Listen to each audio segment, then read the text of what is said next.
Bonjour à toutes et à tous et ravi de vous retrouver dans Parole d'experts sur H24, votre émission qui nous permet de décrypter l'actualité, qu'elle soit économique, qu'elle soit sociale, qu'elle soit sportive ou qu'elle soit politique. Là, elle est sportive et politique, on peut dire ça comme ça, mais elle est surtout étrangère. Et ce qu'on va essayer de comprendre, c'est comment ce qui se passe à l'étranger peut avoir des répercussions sur le Maroc. Vous l'avez compris, je parle de ce chaos politique en France en ce moment suite à la dissolution de l'Assemblée nationale, suite aux élections européennes dans lesquelles le Rassemblement national a battu tous les records. Ils sont fous ces Gaulois, c'est le chaos en France, mais que va-t-il se passer?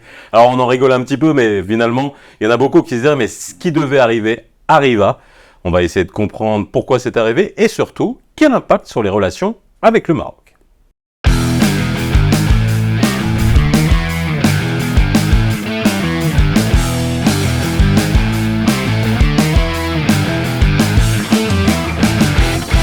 Et pour en parler avec moi aujourd'hui, j'ai le plaisir de recevoir Abdullah Tourabi. Comment ça va, Abdullah? Très bien. Tout va bien? Alhamdoulilah. Et c'est Abdelghani Youmni. Très bien, Comment ça va? très bien, Bon, vous êtes prêts pour parler de ce sujet? à peu Alors, près. alors, vous me voyez avec un sourire. Alors, c'est pas. Comment dire? C'est pas un sourire de. De joie. Ouais, de joie ou d'ironie. Non, c'est un sourire parce qu'on voit en fait le chaos politique qui se passe aujourd'hui en France et surtout ce que ça déclenche comme en montrant on va dire le côté le plus obscur de la démocratie. Et on va en parler justement et voir justement comment on en est arrivé là. Et encore une fois, ce qui nous intéresse nous, parce qu'on va pas faire l'analyse de la politique française, on n'est pas en France, mais par contre, qu'est-ce que ça va avoir comme impact au niveau des relations franco-marocaines qui étaient déjà bien entachées. On en a parlé plusieurs fois sur le plateau de Parole d'experts. Alors déjà, élection européenne qui amène le président Macron à balancer cette bombe atomique dans le paysage politique, alors qu'il n'était pas obligé de le faire. Vous l'avez perçu comment déjà, Abdallah? Oh, bien sûr, je pense que c'était une surprise pour la classe politique française, y compris les gens les plus proches de Macron, quand on lit la presse, quand on lit actuellement les révélations, dit que voilà, tout le monde a été surpris par cette décision, y compris le Premier ministre, que c'est des gens qui ont été avertis à la dernière minute. Et donc voilà, il y a beaucoup d'explications autour de ça. Enfin, jusqu'à maintenant, il n'y a pas d'explication reste une piste privilégiée. Est-ce qu'elle a été touchée dans son ego? Est-ce que c'était une manière aussi, ce qu'il souhaite clarifier la vie politique en France? Est-ce que c'est quelque chose aussi pour affaiblir davantage, que ce soit les Républicains, la droite traditionnelle française, mais aussi la gauche, et de se retrouver dans des élections prochaines face à face, à un troisième face à face entre la Macronie, ou ce qui en va rester, ou qui va la représenter plus tard, et l'extrême droite française? Il n'y a aucune explication qui est plausible.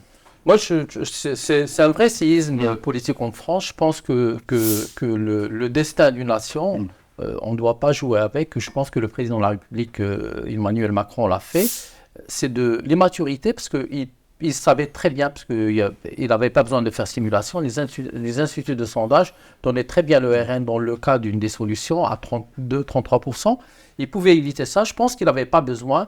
Je pense que c'est un président qui a un côté monarchique. Il ne voulait pas céder le pouvoir parce qu'il pouvait trouver des arrangements avec les LR, avec la droite, en leur cédant une partie, du gouvernail de la France, mais il ne voulait pas parce lui, le deal qu'il veut faire, c'est que des gens acceptent et le rejoignent.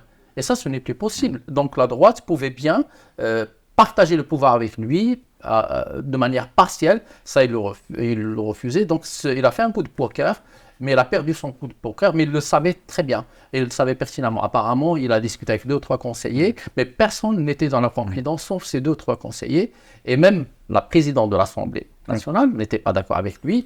Et son Premier ministre n'était pas d'accord non plus. Et tous les deux ont appris ça, la veille. Alors, comme je l'ai dit, on ne va pas essayer de faire toutes les analyses, vous les regardez, si ça vous intéresse. Je pense que ça intéresse beaucoup de monde parce qu'on voit se passer un espèce de théâtre sur toutes les chaînes d'infos. Et surtout, nous, ça nous fait voir des éléments de langage qui sont repris constamment. On en avait parlé aussi sur ce plateau ensemble, Abdullah, notamment la guerre, l'agression d'Israël sur Gaza, avec des éléments de langage qui sont repris et que qui nous permettent de voir finalement qu'il y a quelque chose qui est en train vraiment de se passer, de se mélanger en France. Et moi, je me suis réveillé ce matin en regardant quelque chose où je disais, c'est peut-être de la science-fiction. Et je voyais Jordan Bardella, le patron du Rassemblement national, qui, finalement, lui, traitait la gauche d'antisémite et qui disait que le RN allait faire barrage à la gauche antisémite. Je me suis dit, on est passé dans une 5e dimension. C'est étonnant, mais on est d'accord. Non, on croit. On est tout à fait à l'envers. Ouais. Tout à fait à l'envers. C'est-à-dire, voilà. Alors, ça c'est pour venir à. On va voir l'impact sur le Maroc. Si jamais demain, le RN gouverne la France, parce que c'est ça finalement qui nous intéresse, mais on voit la montée de l'extrême droite à peu près en Europe de manière assez significative. Finalement, avec un peu de recul, quand on voit d'autres pays où l'extrême droite est montée, on a eu les Pays-Bas, on a eu l'Italie avec Giorgia Meloni. Finalement, est-ce que ça a changé grand-chose, et notamment avec les pays du pourtour méditerranéen? C'est pas le même type de démocratie. En Europe, c'est des démocraties parlementaires. Vous avez les premiers ministres qui gouvernent. Oui. Et en France, c'est la 5e République, donc c'est un système présidentiel. Donc, où vous avez un président de la République qui est garant de la politique étrangère, extérieure. Est-ce que Giorgia Meloni, ça n'a pas beaucoup changé, mais elle est revenue, elle est partie à l'extrême droite, mais avec Fratelli, mais elle est revenue un petit peu plus à droite parce qu'il y a des logiques budgétaires, il y a des logiques de relations internationales. Ils reviennent vers le pragmatisme de gouvernance. Ils reviennent parce qu'il faut faire de la gouvernance budgétaire, de la gouvernance économique, et puis on voit bien qu'on ne peut pas changer toutes les lois. Alors, tous les pays, à part les pays de l'Est, à part la Hongrie, où c'est vraiment extrême droite, mais tous les pays qui ont vocation à être des pays démocratiques, et surtout ceux qui sont au sein de l'Union européenne, dans un Parlement européen, c'est très compliqué d'abord de changer les lois, parce que la plupart des lois qui sont éditées, ce sont des lois de l'Union européenne qui imposent, par exemple, je vais prendre le cas par exemple de la loi immigration-asile qui a été votée au Parlement européen, mais que la France, après, l'a d'être écoutée pour sortir une loi d'immigration que les Européens n'ont pas acceptée, parce que ça les a vexés. Parce que donc c'est pas la même manière de faire de la gestion politique. Je pense qu'il y a les pays de l'Europe de l'Est qui sont vraiment des pays d'extrême droite et qui sont sur cette ligne. D'ailleurs, sur toutes les questions d'émigrés, d'asile, ils n'ont pas cédé du tout. Et puis, il y a les pays européens qui ont d'autres pressions, la pression démographique avec le vieillissement, et que malgré tous les discours haineux qu'ils peuvent donner, ils ont besoin de main-d'œuvre. Ouais, parce que il faut bien payer les retraites. Il faut payer exactement, parce que c'est une logique de retraite, de financement de retraite. En fait, l'extrême droite actuellement, l'extrême droite populiste, l'extrême droite illibérale, enfin ça dépend maintenant de la définition qu'on va donner à ce camp politique, il existe depuis un moment maintenant, c'est une réalité qui est inscrite politiquement, culturellement, en Europe. Ça existe dans plusieurs pays. Enfin, tu en as cité quelques-uns, en Hongrie, en Pologne, ils sont au pouvoir, l'extrême droite. C'était pas quelque chose maintenant, actuellement, il y a quelques années, c'était une vue d'esprit, personne ne pensait. Enfin, dans les années 90, tout le monde pensait que voilà, c'est la démocratie libérale, ce sont les droits de l'homme, c'est le libéralisme qui a triomphé.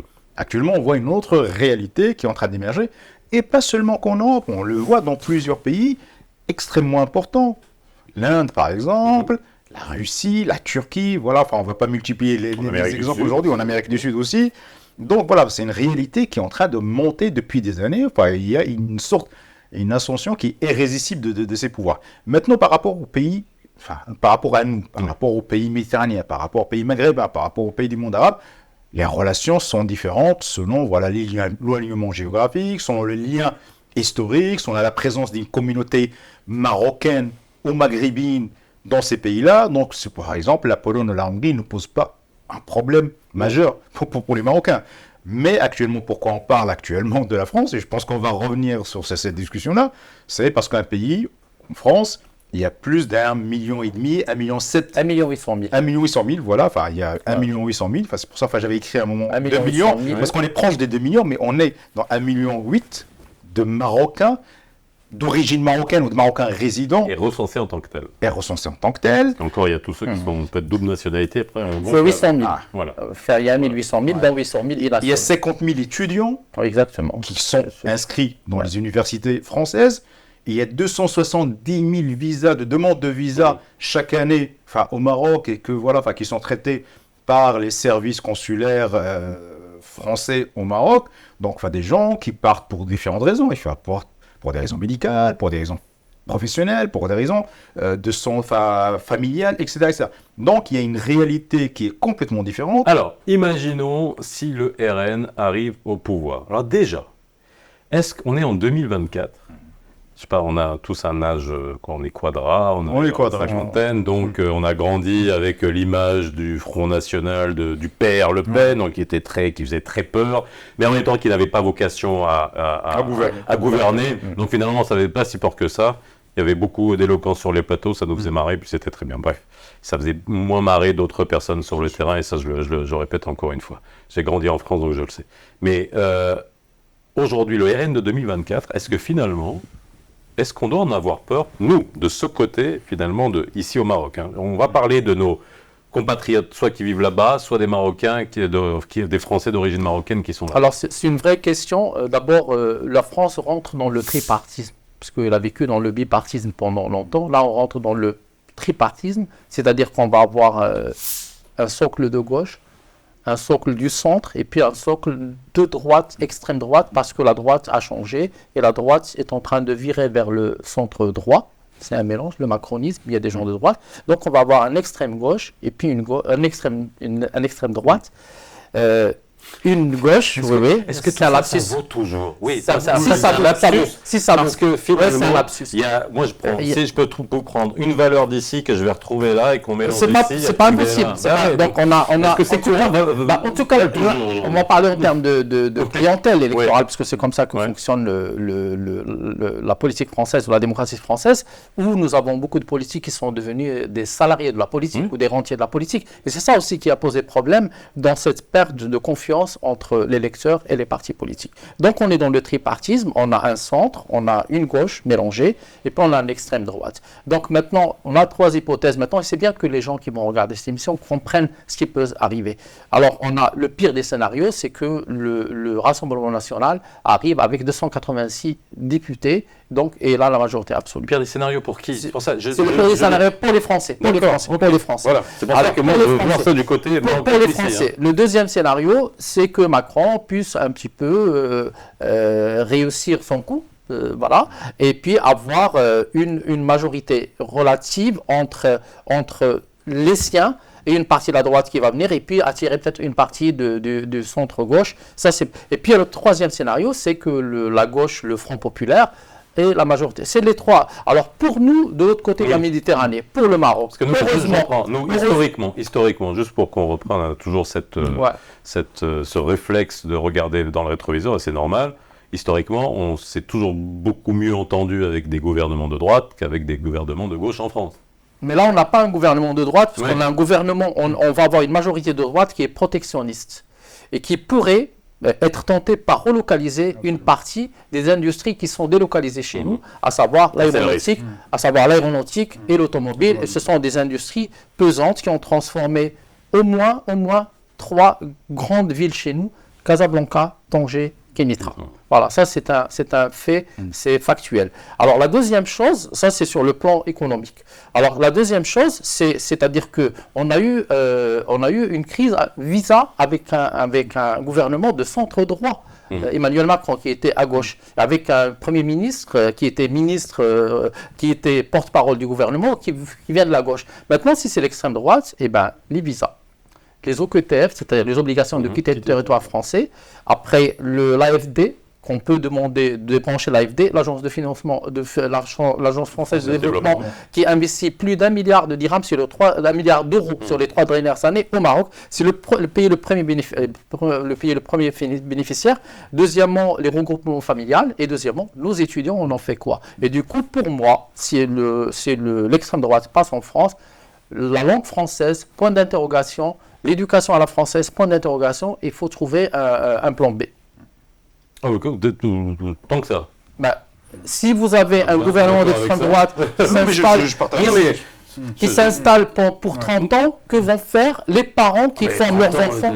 On ne sait pas. 30 ans, que vont faire les parents qui sont en train de former leurs enfants dans des écoles avec une langue qui est le français? Que je ferai de mes enfants Dans 10 ans, quand ils auront le bac, j'en fais quoi? Bah, ils restent au Maroc, c'est tout ce qu'on leur souhaite. Non, mais je partage une partie du point de vue de Sabrani. Moi, je suis d'accord sur ça. D'abord, enfin, c'est des compartiments. Oui. Ces relations, c'est des compartiments. Oui. C'est-à-dire C'est pas un bloc, oui. on n'est pas devant un bloc Non, politique, bien etc. C'est-à-dire, on n'a pas un pays. Imaginons ce scénario, le Rassemblement national arrive au pouvoir, l'extrême droite arrive au pouvoir. Donc, d'abord, c'est une situation qu'on n'a jamais vue auparavant. Donc, c'est à chaque fois, on fait des extrapolations. Enfin, ce que dit tout à l'heure, sur la droite et la gauche. Ouais. Après, on va peut-être y arriver sur la question de Sahara, une autre extrapolation sur la J'ai envie de poser la question justement, voilà. Mais après, on va pas être Ciotti, parce que c'est assez rigolo. Extrapolation, C'est ça qui est rigolo. relation entre Rassemblement national, l'extrême droite et l'Algérie. Donc, aussi, on fait des extrapolations à partir de ça. Donc, je pense, sur le plan de la politique étrangère marocaine officielle, je pense qu'il n'y aura pas de changement. Oui. C'est-à-dire que le Maroc, au Maroc, pays souverain, et il va entretenir toujours des relations. Enfin, De toute façon, on a vu la posture exactement. qu'a eu Sa Majesté, qu'on a eu nous. Bien sûr. Allez, ok, on a eu un peu d'humiliation. De toute façon, ça va passer. En fait, en gros, si on voit de haut maintenant, de toute façon, nous, on voit passer et on attend de voir ce qui va se passer par la suite. Je pense aussi, c'est ça l'avantage aussi de la monarchie. Bah oui. Et la monarchie, elle est Il y a sur le temps la long. durée. Sur le temps long. C'est le temps long, c'est-à-dire Oui. que voilà, on a vu, c'est des gouvernements qui se sont succédés. Il y a des crises, qui ont été réglées avec le temps. Mais en tout cas, je ne pense pas qu'il y aura un changement sur le plan de la politique étrangère. Et qu'on oublie très souvent, c'est que le président Macron, il est encore là. C'est lui. Sauf si en cas de démission, départ ou quoi que ce soit, il est encore là. Oui. Et la 3 ans. politique étrangère fait partie des attributions présidentielles. Bon, je crois pas, il n'y a pas de domaine réservé, contrairement à ce qu'on pense, il n'y a pas de domaine réservé du président, mais il exerce une bonne partie de ses attributions dans la politique étrangère. Donc, il aura toujours son mot à dire. Donc ça, sur la question de la politique étrangère marocaine, il n'y aura pas de changement. Enfin, je pense, à mon avis, il n'y aura pas de changement majeur. Par contre, il y aura un impact, évidemment. Et Sabrani a raison. Il y aura un impact, par exemple, sur la question des livraisons des visas. On a vu à quel point ça a été nocif pour beaucoup de Marocains qui voulaient se déplacer, aller en France. Ça a été nocif pour le business aussi. Alors, non seulement pour Tout le monde, pour les malades. pour les gens normaux, pour les malades, les les trucs, très et le malades, business. pour les étudiants. On oublie aussi les liens familiaux. C'est-à-dire, on voit, quand on dit 50 000 étudiants, c'est-à-dire que ce sont des parents. C'est 50 000, c'est 100 000 par an. Donc, Qui veulent aller voir leurs enfants. C'est des gens qui habitent là-bas. On va aller les voir, etc. Et ce que tu as dit, c'est aussi la question du business. C'est-à-dire, il y a énormément de choses. C'est un des partenaires économiques les plus importants au Maroc. Vous le savez, il y a quasiment toutes les entreprises françaises qui sont installées, grandes entreprises françaises Et qui la sont plus installées au grande Maroc. chambre de commerce française du monde, c'est Et celle donc, du Casablanca. plusieurs questions vont être posées. Donc, je pense que c'est des compartiments. Et c'est des choses qui doivent être analysées l'une après l'autre. Donc, je ne sais pas, une situation qui est complètement inédite. C'est la première fois où on vivra, justement, les Français eux-mêmes. C'est la première fois qu'ils vont vivre ça. Une situation où l'extrême droite, elle est au pouvoir.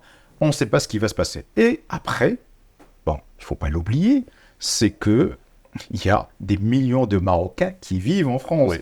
Donc, il y aura un impact direct sur ces millions de Marocains. C'est pour ça, à chaque fois, les gens qui disent « Oui, tant mieux, l'extrême droite aura de Non, la je parle ici, encore une fois. C'est Oui, pour ça que je dis, on fait vraiment les deux analyses, mais- nous, ici, et puis... Mais c'est façon, on Les ne peut pas Marocains. dissocier. C'est-à-dire que c'est des liens qui On est d'accord. C'est des millions de personnes, des millions de Marocains qui sont là-bas. C'est-à-dire, imaginons que, je pense que vous avez de la famille. On a tous de la Oui. famille qui vit en Europe. Donc, vous imaginez, c'est avec un gouvernement qui pourrait leur pourrir la vie. Et un autre élément aussi qui est accessoire, qui n'est pas aussi important, c'est tout le débat qu'on pourrait imaginer qui va être un débat islamophobe, xénophobe, avec des excès. On n'a pas attendu que le RNA... Oui, mais le problème, c'est que Sauf que là, ça sera... ils seront au sein du réacteur, c'est-à-dire ils vont prendre des décisions. Oui. Forcément, ils seront menés à prendre des décisions. Moi, j'appartiens à une génération, j'ai fait mes études et j'ai travaillé un peu en France. Je me rappelle très bien la circulaire Guéant, je pense que vous vous rappelez de cette circulaire, qui a pourri la vie à des milliers d'étudiants marocains qui ont fait de très bonnes études, qui ont eu des promesses d'embauche, etc. pour travailler, et on leur a empêché, on les a virés de France comme des malpropres. Donc je pense qu'il y aura des situations comme ça qui vont se produire sous le gouvernement du Rassemblement national. Alors, dernier point, bien entendu, la question du Sahara. Et là, je reviens à Éric Ciotti, parce que, encore une fois, mon sourire de ce matin, c'était par rapport à ça et par rapport à ce qui s'est passé. Quand on voit, on va dire, je sais même pas comment appeler ça. Pantalonnade. Non, c'est pantalonnade, puis cette espèce de traîtrise, la manière avec laquelle c'est fait. Bon, bref, ça c'est entre eux, ça, c'est un théâtre. Mais bon, on se rappelle que s'il y avait bien quelqu'un qui était au moment de la crise, avait essayé de se montrer et de venir au Maroc en montrant son soutien vis-à-vis de la cause du Sahara, c'était lui. Alors, nous, la cause du Sahara, si le RN passe, vous en pensez quoi? Est-ce que ça sera dans l'agenda? Est-ce que ça sera bon pour le dossier ou pas? J'aimerais d'abord faire un petit commentaire sur les relations. Il y a plus de 6 millions de Français qui visitent le Maroc chaque année. C'est le premier contingent de touristes. La deuxième chose, Marrakech aussi. Et Marrakech aussi. 50 000 la deuxième chose, c'est que tous les Français, quand ils arrivent au Maroc, dès la première minute, ils sont chez eux. Et en France, on peut y naître, y vivre, y grandir, et on n'est jamais chez nous. Et ça, c'est un gros souci dans les relations. C'est un gros souci, d'abord humain, et c'est un gros souci aussi dans les relations, parce qu'on ne peut pas continuer dans ces relations. Parce qu'on ne peut pas faire de sérialité. Non, il y a un problème. Il y a un problème de relations politiques, mais de relations d'État à État. Il faut qu'il y ait du respect dans les deux sens, et puis il faut qu'il y ait aussi des relations qui se font d'égal à égal. Maintenant, sur l'affaire du Sahara, le Maroc ne va pas troquer sa souveraineté nationale pour la reconnaissance contre d'abord des principes humanistes et des principes universels, et aussi Sa Majesté le Roi. Et le Maroc a toujours été défendu dans la Constitution de 2011. Nous avons des chapitres qui parlent de la souveraineté du Sahara marocain, nous avons des chapitres aussi qui parlent des Marocains du monde, de la diaspora. Donc on ne peut pas les dissocier. Deuxièmement, donc on ne peut pas troquer. Et la deuxième chose, c'est que le Maroc a des liens très forts avec l'Afrique. Donc ce racisme, le fonds de commerce du Rassemblement national, c'est le continent africain, c'est l'islam, c'est les Arabes. Donc nous ne pouvons pas accepter, et c'est pas parce que, c'est pas Trump, c'est autre chose. Trump, c'est une autre posture, c'est très loin. Là, nous avons un pays avec lequel nous avons des liens culturels, humains, sociaux, on a des sons mêlés. Nous ne pouvons pas accepter ça, et on ne va pas tolérer accepter le racisme, parce qu'il y aura une reconnaissance du Sahara, on n'a pas besoin d'eux. Le Maroc est dans son Sahara, le Sahara est dans son Maroc, et d'ailleurs c'est à cause de la France et de l'Espagne qu'il y a eu le démantèlement du Maroc, et qu'une partie du Maroc est passée vers un département français qui était l'Algérie. Bon, ça, on ne va pas refaire l'histoire. Mais en tout cas, on ne va pas troquer, il ne faut pas troquer. Je suis d'accord, mais on est quand même passé dans l'air au Maroc d'une réelle politique étrangère, qui est extrêmement efficace. On va dire, on est passé dans une ère d'une nouvelle diplomatie, quand même, qui a été d'une efficacité assez redoutable. Et dedans, il y a énormément de pragmatisme. Alors justement, est-ce qu'on va suivre... Non, vous n'êtes pas d'accord? Non, je ne suis pas d'accord. Non, mais pas... Alors je ne parle pas de troquer, on va être dans la nuance, hein, parce qu'on est en ce moment, c'est j'aime pas, Facebook, il y a quand même des nuances entre troquer complètement nos valeurs et mais puis... on ne peut pas avoir des milliers, des milliers de Marocains qui vont être expulsés de France, et qui vont plus avoir droit aux accès à la santé, à l'école, au travail, aux droits sociaux. Ça, ce sont des conjectures, c'est-à-dire on imagine que le RN demain va être... Mais là, est-ce que vous parlez juste des valeurs du Rassemblement national comme parti qui pourrait arriver au pouvoir, ou suite à ce qu'il pourrait faire? Parce que... J'ai un petit exemple, je vais le dire. Le gouvernement de Vichy, en 42-43, qui a essayé de récupérer les Juifs partout. Mohamed V s'est opposé, parce que c'est des Marocains, c'est des Juifs marocains. Aujourd'hui, nous avons la même chose. Nous allons avoir... Le Maroc aurait pu négocier sa liberté contre l'indépendance contre les Juifs marocains. Mohamed V a dit non. Aujourd'hui, on est dans la même posture. C'est un deuxième gouvernement de Vichy. Oui, mais on ne sait pas... Oui, mais un peu dur là. Oui, mais c'est pas un peu dur. Il y a quand même non, mais on parle en 2024. Nous avons quand même des idées d'extrême droite très graves, très racistes. Il faut écouter les gens du Rassemblement national parler. Très très grave, donc on ne peut pas faire le troc. La question de la souveraineté de Sahara. On négocie pas avec eux? Si, on peut, bien sûr qu'on va négocier. Je pense qu'il y aura des relations. Je ne pense pas qu'il y aura un troc. Enfin, je ne pense pas que les choses seront menées de cette manière. Tout d'abord, il y a rien dans la politique du RN, donc tout ce qui a été dit, Oui, c'est parce que- responsable. oui. Non, qui laisse présager qu'il y aura d'abord une reconnaissance de la Oui, voilà, et tout ça. mais On bon. ne sait absolument Bon, pour rien. l'instant, je pense, dans l'état où ils sont, c'est le cadet de leurs soucis en ce moment. Oui, c'est tout à fait. c'est après qu'on verra Bien ça. sûr, enfin, Et je qu'on- pense qu'il y a quelques déclarations de Oui, Mariani. oui, Mariani. Voilà, Ah, ouais. voilà, enfin, Ciotti aussi. Donc voilà, enfin, c'est des individualités, mais on n'a pas une position qui est officielle du Rassemblement national sur cette question du Sahara. Je pense qu'on parle encore une fois, on parle de certains, Oui. encore une fois, des extrapolations. La logique, c'est quoi? Le subconscient, c'est quoi? Ou l'inconscient? C'est de dire que le Rassemblement national, il a un problème avec l'Algérie pour des raisons Historique Oui. connu. historique. C'est un parti Les Pieds Noirs, qui voilà, a été créé d'abord par des gens qui sont issus de la De guerre l'Algérie. d'Algérie. Ouais. Deuxième chose, Ouais. l'électorat du RN, en grande partie, enfin traditionnellement, bien sûr, c'est un électorat qui a changé entre-temps, mais justement, c'est un électorat pied noir, harki, Mhm. Tout à fait. aussi, il y a cet Oui, oui, élément-là.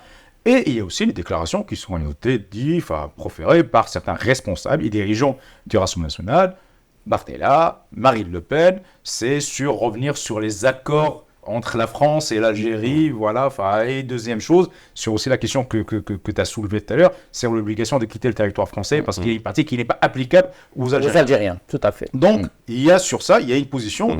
Donc, on part de cette idée, voilà, enfin, de que, enfin, pas l'ennemi de mon ennemi, mais l'adversaire de Oui. mon adversaire Et mon pourrait ami. éventuellement être mon Et ennemi, pourrait mon ami. éventuellement être mon Donc, ami. voilà, enfin, on part de ce postulat que rien ne corrobore pour le moment. Après, bon, imaginons que la question se pose. Bah, évidemment, je ne pense pas que le Rassemblement national va faire ça sans contrepartie. C'est-à-dire que voilà, enfin, on va vous offrir enfin, la marocaine, etc. Et ça sera pas subtil. Hein. Enfin, oui. Je pense pas que ça sera subtil. Oui, mais enfin, on en Bah, sait- le point le plus important, c'est d'abord la mobilité Ouais. des personnes. Bien sûr. Deuxièmement, c'est tous les capitaux qui ont été investis et les emplois qui ont été créés. Aussi les accords. Le Maroc, on a pensé les plaies là pendant presque un an. Et maintenant, il y a des accords, la co-industrialisation, le co-investissement, la mobilité C'est des en compétences, train de tout ça. cicatriser, Voilà, mais en train de très cicatriser. doucement, alors très Et là, on ne doucement, peut pas hein. revenir en arrière. Et moi, ce qui me fait le plus peur, c'est le volet économique. Parce que s'il y a une vraie politique protectionniste pour relocaliser les emplois, et si le Maroc est touché, c'est pas une mince affaire. Et les Français du Maroc, alors, parce qu'ils ont voté. Ouais. Ils ont voté pour les européennes ici. Alors, à chaque fois qu'il y a des élections, on va voir et on voit les titres dans les journaux de qui a voté pour le RN ou le FN à l'époque. Et alors là, il y en a combien? Parce que là encore, on a monté ça en épingle. Je pense que c'était vraiment ça. C'était vraiment anecdotique. C'est-à-dire des gens qui sont en train de dire, ouh là là, il y a des gens qui ont voté pour le... ils ont Ouais, Ouais, voilà. mais bon, ça a toujours existé. Quand on regardait les chiffres, ils ont toujours Ouais. voté. Il y a des gens qui ont voté pour les fêtes à Marrakech et à Guédia. Il y a une base là-bas. Mais quand on regarde les chiffres vraiment, En valeur absolue. Hein. en valeur absolue, je pense qu'on était... Le RN était à 10%, 11% à Casablanca, 8% à Rabat. Et voilà, enfin, on est là, enfin, et Ouais. les villes les plus importantes, donc c'est un score complètement anecdotique. Deuxième chose, il y a eu des élections législatives, 2 élections législatives en 2 ans. Les élections législatives, enfin, parce que le Maroc il fait partie de la 9e circonscription, donc il y avait des élections. La gauche, le NUPES, a gagné dans ces 2 élections avec des scores qui sont extrêmement importants, extrêmement élevés. La première élection a été remportée par Khalid Benchir, qui représente la NUPES, a gagné face à une ministre macroniste, Oui. je pense à 55%, quelque chose comme ça. Et la deuxième élection, parce que l'élection première a été invalidée, donc il y avait une deuxième élection, et il a gagné avec un score de 67%. Donc, la circonscription au Maroc, je pense qu'elle est acquise aux élections prochaines, sauf, voilà, enfin, sauf accident industriel, etc. Elle est acquise Voilà. au candidat de gauche. Qu'est-ce qu'il y a Non, attends. Oui, oui, oui. Vous voulez qu'il y ait zéro qui Non, vote j'ai pas dit, non, j'ai pas dit ça. Alors, c'est pas. Ça serait alors, déjà, ça serait pas alors, rigolo. la- Ça serait la- pas rigolo. C'est pas une démo- la- On est à la En fait, confidence, c'est pas un démo- Même les journaux étrangers ont écrit sur ça.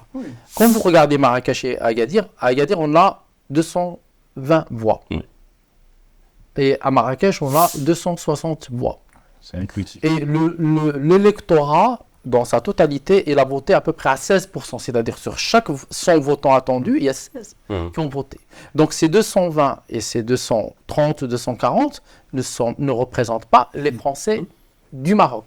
Et les Français du Maroc, pour que les choses bien, nous avons une typologie des Français du Maroc. Nous avons Casa-Rabat, où il y a eu un effet Gaza, il faut le dire, où là on a une population plus jeune, plus éduqués dans les entreprises, dans l'enseignement, dans les instituts qui votent plutôt à gauche. À Marrakech, à Casa, on a un effet Binational aussi. moins binational. Agadir et Marrakech, moins binational. Moi, je parle de Casa. Plus âgé, moins binational, plus âgé, avec un effet convention fiscale Maroc-France, où beaucoup de Français viennent au Maroc pour passer la moitié de l'année, 178 jours, la moitié de l'année, plus un jour, juste pour payer que 20% d'impôts pour le Maroc. Et c'est ça l'explication. Mais ce n'est pas significatif. Ça ne reflète pas. Quand la fiscalité avantageuse rabote le racisme. Ben exactement. Mais c'est pas ça ne reflète pas les Français du Maroc. Ça ne reflète pas. Et c'est pour ça qu'il y a beaucoup de journaux qui sont allés un petit peu à la va-vite. Merci à vous pour vos analyses. On verra. Bon, on verra. Qui vivra, verra. Et puis, comme j'ai commencé l'émission, je finirai avec. Ils sont fous, ces goulots. Regardez les chaînes de télé, juste. En tout cas, il y a un vrai théâtre qui se passe en ce moment. Mais on suivra ça avec beaucoup de sérieux, bien sûr. Et on verra ce que ça pourra avoir comme impact en fonction, et on verra si ça vérifiera vos conjectures et vos extrapolations, comme tu le dis si bien, Sirdouza. Allez, je vous dis à très vite sur H24 pour un autre Parole d'Expert. N'hésitez pas à nous envoyer vos commentaires et au sujet que vous avez envie de traiter sur notre page Facebook. Bye bye.